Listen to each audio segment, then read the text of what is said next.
Hello, in today's video, I'll show you how to perform a firmware update on your XIAOMI Smart Kettle 2 Pro.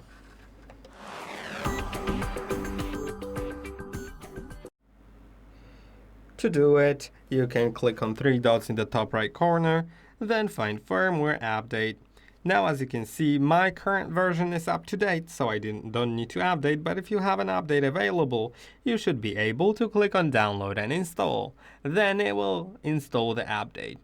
Make sure to keep your kettle plugged into power and the kettle on the base throughout the duration of the update until it is completed.